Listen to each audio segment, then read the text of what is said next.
আমি ক্লাছ 8ৰ অনুশীলনী 1.1টো আমি কৰি আছিলোঁ পৰিমেয় সংখ্যা তাৰ 12 নম্বৰ কুৱেশ্যনৰ 3 নম্বৰলৈকে 12-3লৈকে কৰা হ'ল। এতিয়া 12 নম্বৰৰ 4 নম্বৰ কুৱেশ্যনটো আছে -5/9 -27/15 plus 36/25 ব্ৰেকেট ক্লোজ। এইটো এতিয়া আমি সমাধান কৰিব লাগে, মান উলিয়াব লাগে বিধি ব্যৱহাৰ কৰি, সংখ্যা বিধি ব্যৱহাৰ কৰি। এইটো কেনেকৈ কৰিম আমি দেখিছোঁ যে এইটো বিতৰণ বিধিত আছে। সেইটো কাৰণে কি কৰিম আমি প্ৰথম এই বাহিৰত থকা সংখ্যাটোৱে এইটো 5-5/9 প্ৰথমতে -27/15 পূৰণ কৰিম, তাৰপিছত 36/25 পূৰণ কৰিম, প্লাছ মাজত প্লাছ থকাৰ কাৰণে -5/9 পূৰণ কৰিম 36/25। এতিয়া কি হ'ব চোৱা 9-27 আমি কেইবাৰ কাটিব পাৰিম 3বাৰ, আৰু 5-15 কাটিব পাৰিম 3বাৰ, আৰু এই 3-3ও কাটিব পাৰিম, মানে প্ৰথম পদটো গোটেইখিনি সংখ্যাই কটাকটি গুচি গ'ল। নেক্সট এই ওপৰত থকা 5টোৱে তলত থকা 25 কেইবাৰ কাটিব পাৰিম 5বাৰ, আৰু 9-36 4বাৰ, আৰু এই যে আমি ভাঙি দিলোঁ এইটো আমি কি বিধিত ভাঙিলোঁ, বিতৰণ বিধিত ভাঙিলোঁ। এতিয়া চোৱা প্ৰথম হেৰিটোত আমাৰ কি থাকি গ'ল, একো সংখ্যা গোটেইখিনি সংখ্যা কটাকটি গ'ল, মানে 1 এটা আছে, আৰু চিন কি আছিলে মাইনাছ আৰু মাইনাছ, মাইনাছে কি হৈ যাব প্লাছ, আৰু পিছফালে কি আছিলে চোৱা ইয়াত ওপৰত থাকিলে 4 আৰু তলত থাকিলে 5, আৰু চিন চোৱা মাইনাছটো আছিলে নহয়, সেইকাৰণে মাইনাছ হ'ব। এইটো কি হ'ব 1 - 4/5। এতিয়া নেক্সট কি কৰিব লাগিব আমি এই 1ৰ তলত 1 এটা আছিলে, এই 1 আৰু 5 লগাব ল'লে 5 পাম। 1ৰ লগত কি পূৰণ হ'ব 5 পাম, 5 × 1 = 5 আৰু 4, আৰু কিমান ল'ব 1/5। 12-4টো শেষ হৈছে, এতিয়া 12-5টো আছে 2/3 plus 1/3 3/3 minus 1/4 into 2/3 plus 2/3 into 1/2। এইটো 6টা কি কৰিব লাগিব আমি প্ৰথমৰ সংখ্যাকেইটা আমি প্ৰায় নৰ্মেলকৈ আমি যোগ কৰি দিম, কিন্তু পিছত থকাখিনি যোনখিনি পূৰণ হৈছে আমি তাৰ পৰা 2/3 এটা কমন ল'ব পাৰোঁ।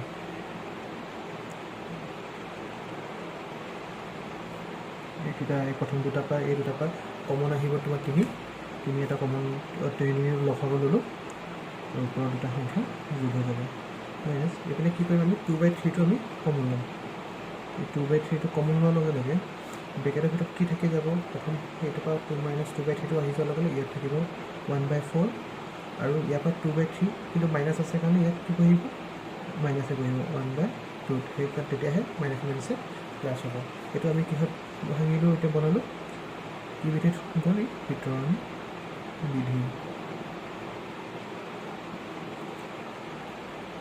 এতিয়া প্ৰথম দুটা আমি যোগ কৰি 2-5-3 যোগ কৰি 5 পালোঁ, /3 মাইনাছ 2/3, আৰু ব্ৰেকেটৰ ভিতৰত থকা কেইটা কি কৰিম আমি লগাব ল'ম। এতিয়া 4 আৰু 2 লগাব কি হ'ব 4 হ'ব, 1 - 2।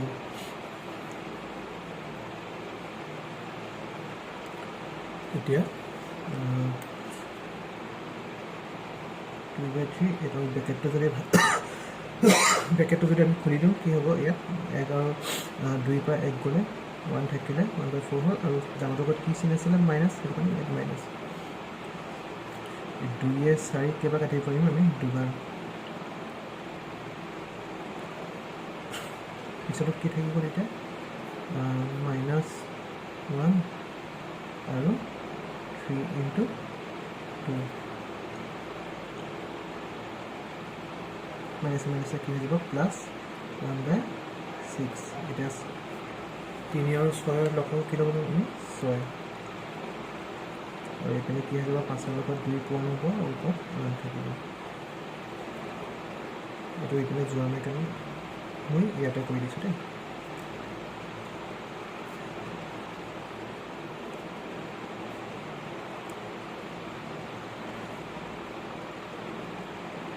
এতিয়া আমাৰ উত্তৰটো কি ওলাব লাগে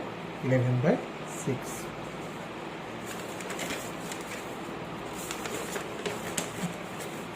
তাৰপিছত 6 নম্বৰটো 4/7 ইনটু মাইনাছ 5/9 প্লাছ 4/7 ইনটু 1/5 এতিয়া ইহঁতৰ আকৌ কি ক'ব লাগিব 4/7 আমি কমন ল'লোঁ প্ৰথমটোত থাকি গ'ল মাইনাছ 5/9 প্লাছ কি থাকিব 1/5 এইটো কি বিধিত গ'ল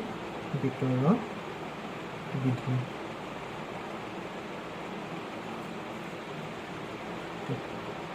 4/7টো থাকিব আমি ভিতৰ দুটাৰ আমি কি কৰিব লাগিব 9 আৰু 5 লসাগু ল'ব লাগিব তলত থকা হৰৰ 9 আৰু 5 আমি লসাগু ল'ব নোৱাৰোঁ ডাইৰেক্ট আমি কি কৰিব লাগিব পূৰণ কৰিব লাগিব মানে হৰণ নাযায় যে সেইটো কাৰণে ডাইৰেক্ট আমি কি কৰিলোঁ 9 আৰু 5 45 সিহঁত দুটা লসাগু হ'ব এতিয়া -5ৰ লগত কি পূৰণ হ'ব 5 আৰু 5ৰ ওপৰত থকা 1টোৰ লগত কি পূৰণ হ'ব 9 এতিয়া 5 5 গুণ 25 আৰু মাইনাছ আছিলে 9 গুণ 9 নেক্সট হিচাপত কি কৰিম আমি ব্ৰেকেটটো খুলি দিম ব্ৰেকেটটো খুলি দিয়াৰ লগে লগে কি যাব পূৰণ চিন্তা বহিব আৰু তলত আছিলে 45 25ৰ পৰা 9 বিয়োগ কৰিলে আমি পাম 16 আৰু ডাঙৰটোৰ লগত কি চিন আছিলে মাইনাছ এতিয়া চোৱাচোন এইকেইটা আমি কটাকটি কৰিব পাৰিম জানো কটাকটি কৰিব নোৱাৰোঁ সেয়েহে আমি কি কৰিব লাগিব পূৰণ কৰি দিব লাগিব এতিয়া 7 45 পূৰণ কৰিব লাগিব 7 5 গুণ 35 5 3 কৰিলে 7 1 গুণ 28 3 31 আৰু ওপৰত কি হ'ব 4 হ'ল 64 আৰু চিন কি আছিলে মাইনাছ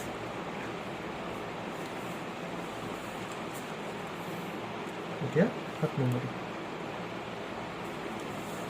আপোনাৰ কুৱেশ্যনটো আছে 2/3 into minus 5/7 minus 1/6 into 3/7 plus 1/14 into 2/3 এইটো চোৱাচোন আমি এতিয়া কেনেকৈ কৰিব লাগিব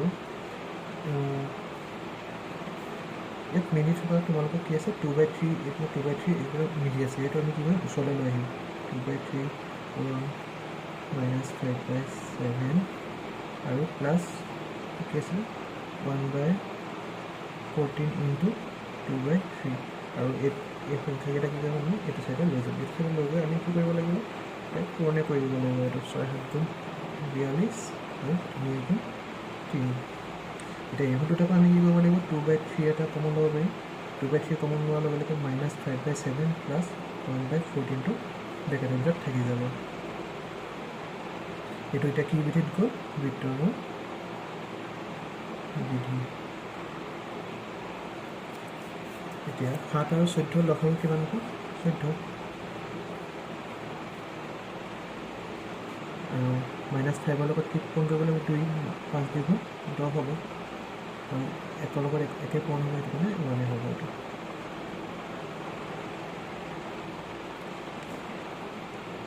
এই হিচাপত কি কৰিম আমি ব্ৰেকেটটো খুলি দিম ব্ৰেকেটটো খুলি দিলে কিমান হ'ব 14 হ'ল 10ৰ পৰা 1 বিয়োগ কৰিলে 9 হ'ব আগত মাইনাছ আছে কাৰণে ডাঙৰটোৰ আগত মাইনাছ আছে কাৰণে মাইনাছ হ'ব এতিয়া পিছফালে আছিলে 42 এতিয়া 2য়ে 14 আমি কাটিব পাৰিম কেইবা 7বাৰ আৰু 3য়ে 9 কাটিব পাৰিম আমি কেইবা 3য়ে 9 3বাৰ এতিয়া ওপৰত কি থাকিলে চোৱাচোন ইয়াত -3/7 আৰু -3/42 এতিয়া আমি ইয়াত যোৱা নাই কাৰণে আমি এইটো চাইডে কৰি দিছোঁ তোমালোকে একেলগতে তলত চিএলকে লিখি যাব পাৰা নেক্সট এইটো 7 আৰু 42 আছে নহয় তলত এই 7 আৰু 42ৰ লসাগু কিমান হ'ব 42 হ'ব এতিয়া -3 লগত কি পূৰণ কৰিব লাগিব 6 আৰু এইপিনে কি থাকিব -3 6 3 কিমান হ'ব 18 আৰু মাইনাছ পূৰণ কৰি কিমান হ'ব -21/42 এতিয়া 1 কৰিছে 42 টকা যাব 2 আপুনি 1 থাকিলে ওপৰটো কিমান পাব আমি -1/2 তোমালোকৰ 12 নম্বৰ কুৱেশ্যনটো শেষ হৈছে ইমানতে এতিয়া 13 নম্বৰ কুৱেশ্যন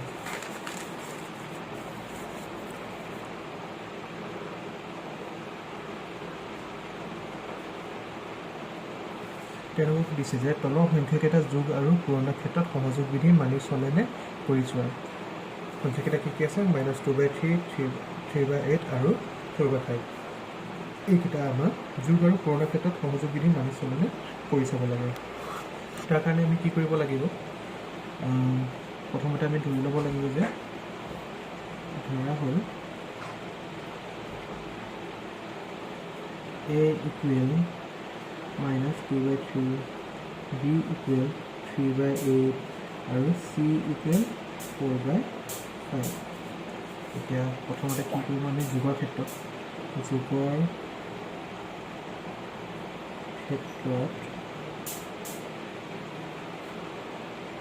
সহযোগ বিধি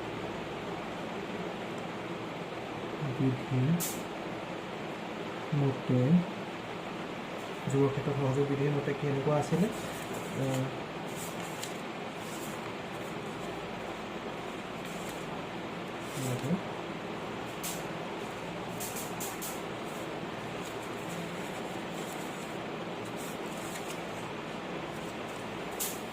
a plus b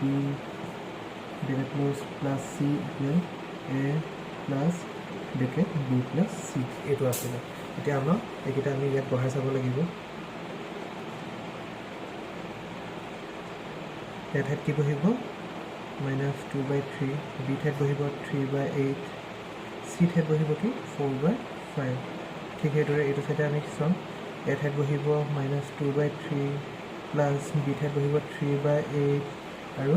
চি ঠাইত 4/5। প্ৰথম ব্ৰেকেটটো আমি ব্ৰেকেটত থকাখিনি সমাধান কৰিব লাগিব। ব্ৰেকেটৰ পিছত চোৱা -2/3 প্লাছ 3/8 আছে, ইহঁত দুটাৰ হৰণ কি 3 আৰু 8, ইহঁত দুটা 3 আৰু 8 আমি লসাগু উলিয়াব পাৰিমনে ডাইৰেক্ট হৰণ কৰিব নোৱাৰোঁ। সেইটো কাৰণে আমি কি কৰিব লাগিব, পূৰণ কৰিব লাগিব। পূৰণ কৰাৰ লগে লগে কিমান হ'ব 24, লসাগু ইহঁতে কিমান হ'ব 24। এতিয়া 3 ওপৰত থকা -2টোৰ লগত আমি কি পূৰণ কৰিব লাগিব 8 প্লাছ 3, এই 8 ওপৰত থকা 3টোৰ লগত 3 প্লাছ 4/5 আৰু এইটো চাইডত থকা ব্ৰেকেটটো চোৱা 8 আৰু 5 আছে, 8 আৰু 5টো আমি পূৰণ কৰিব নোৱাৰোঁ। সেয়েহে আমি কি কৰিব লাগিব 8 × 5 = 40, 40 সিহঁতৰ লগাব 3 লগত পূৰণ কৰিব লাগিব 5 আৰু 5ৰ ওপৰত থকা 4 লগত পূৰণ কৰিব লাগিব 8। এই দুটা পূৰণ কৰিলে চোৱা কিমান হ'ল 8 × 2 = 16 আৰু মাইনাছ আছিলে -16 প্লাছ 9 আছিলে 24 প্লাছ 4/5 আৰু এইটো চাইডে চোৱা -2/3 প্লাছ 5 × 3 = 15 প্লাছ 8 × 4 = 32। 24 ওপৰত 16 পৰা বিয়োগ কৰিলে একদম 7 আৰু আগত ডাঙৰ কি আছিলে -7 প্লাছ 4/5 ইকুৱেল 2/3 প্লাছ 15 আৰু 32 যোগ কৰিলে কিমান পাম আমি 57/40। এতিয়া নেক্সট কি কৰিব লাগিব আমি এই বাওঁফালে থকাটোৰ কাৰণে 24 আৰু 5ৰ লসাগু উলিয়াব লাগিব। 24 আৰু 5ৰ লসাগু উলিয়াব পাৰিবলৈ আমি হৰণ কৰিব নোৱাৰোঁ, সেইটো কাৰণে আমি ডাইৰেক্ট কি কৰিম পূৰণ কৰিম। 24 আৰু 5 পূৰণ কৰিলে কিমান ওলাব 120। এতিয়া -7ৰ লগত কি পূৰণ কৰিম 5 আৰু 4 লগত কি পূৰণ কৰিম 24। এইটো চাইডে চোৱা 40 আৰু 3 তলত থকা ঘৰটো 3 আৰু 40ৰ লসাগু উলিয়াব লাগিব। যিহেতু আমি ইহঁত দুটা পূৰণ কৰিব নোৱাৰোঁ ডাইৰেক্ট,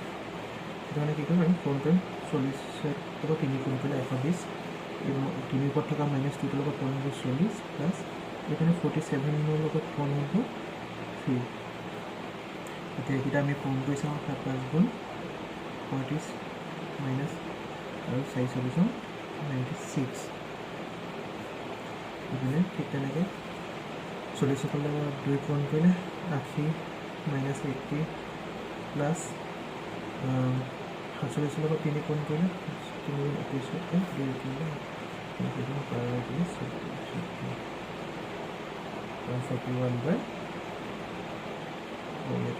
41/120। এতিয়া এই দুটাক আমি ওপৰকেইটা আমি প্লাছ মাইনাছ কৰি 96ৰ লগত 35 যদি আমি দি পাওঁ 4/5 61/120 ওলাব। আৰু এইটো চাইডে চোৱাচোন, এবাৰ আমি যদি 141 থকা আশীটোত ক্লিক কৰোঁ 1 61 দুইটা চাইডে কিমান মানে 61/120 আৰু এইপিনেও 61/120 আমি দেখিলোঁ যে আমাৰ দুইটা চাইডে মিলি গৈছে সেয়েহে আমাৰ এইটো কি হৈছে সহযোগ বিধি যোগৰ ক্ষেত্ৰত সহযোগ বিধি মানি চলিছে সেইটো কাৰণে আমি কি লিখিম লাষ্টত -2/3, 3/8 আৰু 4/5 যোগৰ ক্ষেত্ৰত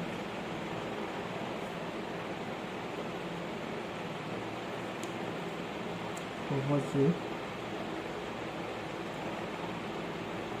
বিধি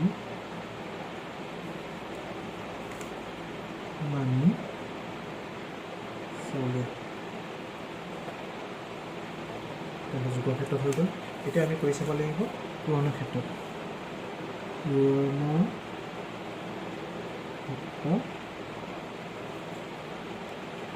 সহযোগ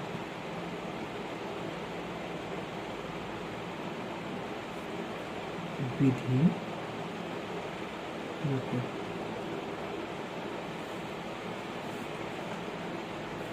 পুৰণৰ ক্ষেত্ৰত সহযোগ বিধি কেনেকুৱা আছিলে A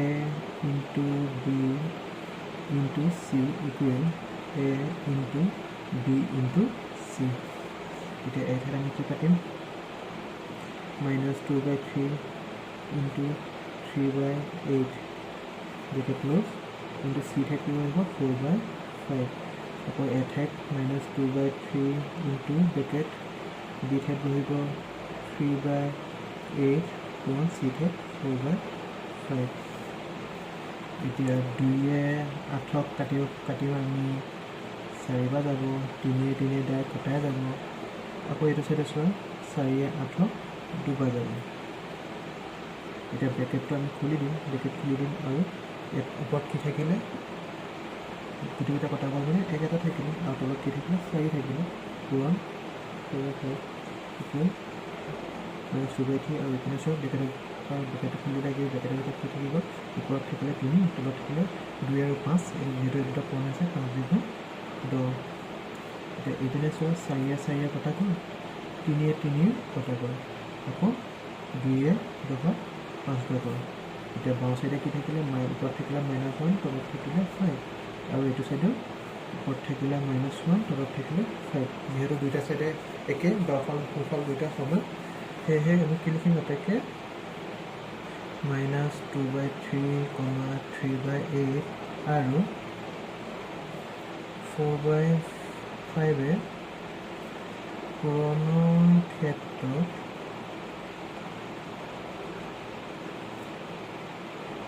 সহযোগ বিধি মানি চলে এতিয়া 13 নম্বৰ কুৱেশ্যনটো শেষ হৈছে এতিয়া 14 নম্বৰটো কুৱেশ্যনটো দিছে যে এটা উদাহৰণৰ দ্বাৰা দেখুওৱা যে পৰিমেয় সংখ্যা হৰণৰ ক্ষেত্ৰত আবদ্ধ নহয় যিহেতু আমি পাইছিলোঁ কিতাপত আমি প্ৰথমতে পাইছিলোঁ যে আবদ্ধতা বিধিৰ ক্ষেত্ৰত পাইছিলোঁ যে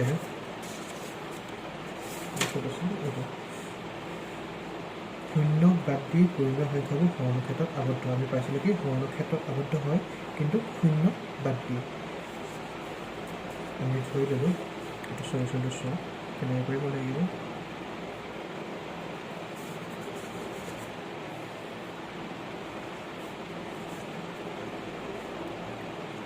ধৰা হয় দুটা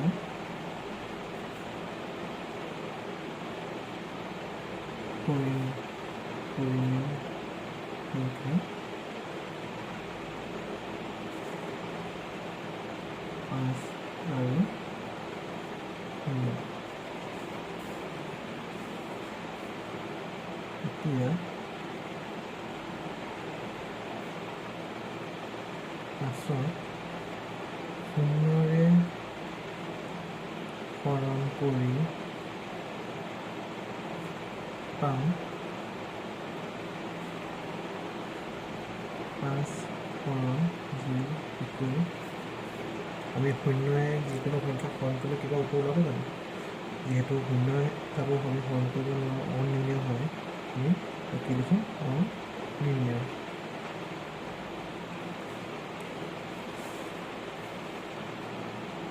যিহেতু আমি এটা পৰিমেয় সংখ্যা শূন্যৰে হৰণ কৰি আমি আকৌ এটা পৰিমেয় সংখ্যা নাপালোঁ, সেইটো কাৰণে আমি কি লিখিব এইটো ভগ্নাংশৰ ক্ষেত্ৰত আৱদ্ধ নহয়।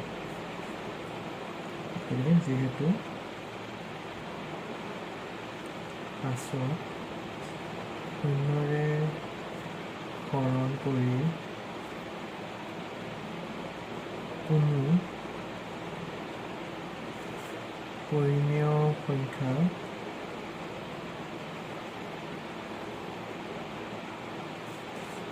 পোৱা নগ'ল,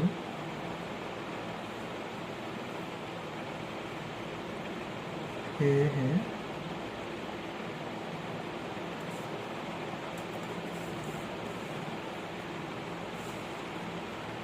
শূন্যৰ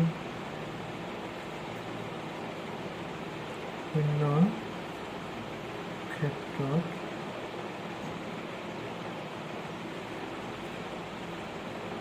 পৰিমেয় সংখ্যা আবদ্ধ নহয়। ছাত্ৰ ছাত্ৰীসকল, ইমানতে তোমালোকৰ অনুশীলনী 1.1 শেষ হৈছে। ইয়াৰ পিছৰ ভিডিঅ'টোত তোমালোকক 1.2 অনুশীলনটো আমি কৰিম।